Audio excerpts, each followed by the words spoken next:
எபேசியர் புஸ்தகத்துடைய ஒரு சுருக்கமான காரியங்களை நான் சொல்கிறேன். எபேசியர் புஸ்தகத்தை எழுதினது பவுல். இது அவர் எழுதும் போது 60 to 62 AD தான் இது எழுதுறாரு அப்படின்னு குறிப்பிடப்படுது. அவர் இது எழுதுறதுக்குரிய நோக்கம் என்ன அப்படின்னா, நம்ம விசுவாசத்தில் பலப்படுவோம், ஒருத்தங்க என்கரேஜ் பண்ணுவோம். இதுதான் அவர் அந்த லெட்டர் எழுதுறதுக்குரிய ஒரு பர்பஸ்.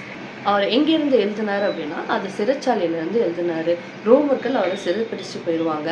அங்கே சிறைச்சாலையிலேருந்து 2 வருஷம் கழித்து எபேசி மக்களுக்கு அவர் ஒரு கடிதம் எழுதுறாரு.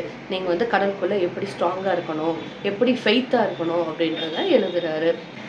இதில் பார்த்தீங்கன்னா ஹெவன்லி ரிலம்ஸ், அதாவது அவருடைய பேட்டில், அதாவது பரலோக ராஜ்யத்தில் நமக்கு கண்ணுக்கு தெரியாமல் நம்ம செய்கிற ஸ்பிரிச்சுவல் பேட்டிலை பற்றி எபேசியர் அதிகாரத்தில் 5 டைம்ஸ் குறிப்பிடப்பட்டிருக்கு.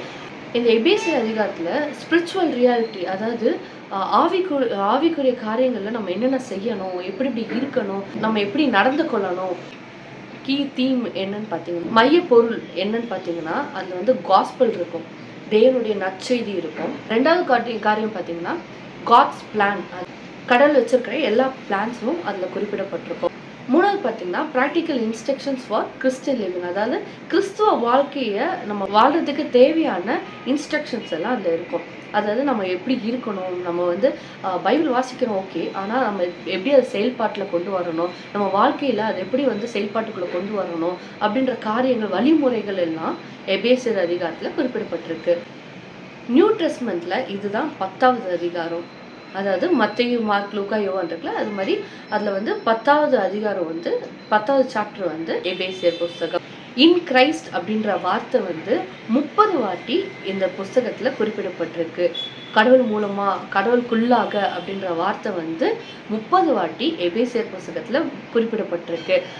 பவுல் ஒவ்வொரு இடத்துலையும் இது என்னுடைய கிருபை இல்லை, இது தேவனுடைய கிருபை, அவருடைய பலத்தினால, அவர் தான் அப்படின்ட்டு கிறிஸ்துவ மெயினாக இன் கிரைஸ்ட்னு ஒவ்வொரு இடத்துலையும் அவர் சொல்லியிருப்பாரு. நான் இல்லை, அவர் தான், கிறிஸ்து மட்டும்தான் அப்படின்ட்டு 30 இடத்துல அவர் குறிப்பிடப்பட்டிருக்கு. இன்னொரு பெரிய விஷயம் என்னன்னா, கிறிஸ்தவர்களுடைய ஆசீர்வாதம், நீங்கள் இதெல்லாம் செஞ்சீங்கன்னா நீங்கள் இப்படி பிளஸ்டாக இருப்பீங்க அப்படின்ற ஒரு பிளஸ்ஸிங்கான ஒரு சாப்டராக இது இருக்குது. நம்மளுக்கு எப்படி நீ இதை செஞ்சால், நம்ம ஒரு குழந்தைகிட்ட சொல்கிறோம் அப்படின்னா, நீ இதை செய்யுமா, நீ உங்கள் வாழ்க்கை எப்படி இருக்கும், நீ இந்த லைன் எடுத்தா, நீ இதை படித்தோன்னா உன் லைஃப் எப்படி இருக்கும் அப்படின்னு நம்ம எப்படி சொல்கிறோமோ, அதே போல் பவுல் இந்த அதிகாரத்தில் ஃபுல்லாக எழுதியிருப்பாரு.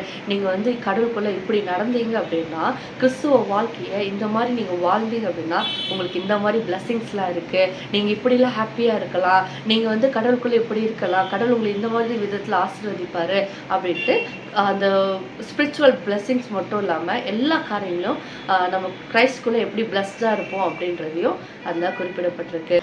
எபேசியர் படிக்கும்போது நம்மளுக்கு முக்கியமாக நம்மளுடைய மைண்டுக்கு ரிமைண்ட் ஆகிற ஒரு விஷயம் என்னென்னா, எல்லாமே கடவுளுடைய கிருபை மட்டும்தான், அவருடைய கிஃப்ட்டுனால தான் நம்ம பெற்றுக்கொண்டிருக்கிறோம். நம்முடைய சுயத்தினாலேயோ நம்முடைய பலத்தினாலேயோ இல்லை நான் அதுக்கு வர்த்தி, நான் அதுக்கு தகுதியானவன் அப்படின்ட்டு நம்ம ஒரு விஷயத்தை பெற்றுக்கொள்ளலை.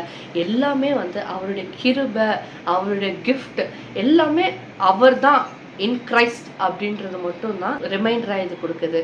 நம்ம பைபிள் ஸ்டடி படிக்கும் போது இதை பற்றி நான் உங்களுக்கு டீட்டெயிலாக சொல்கிறேன்.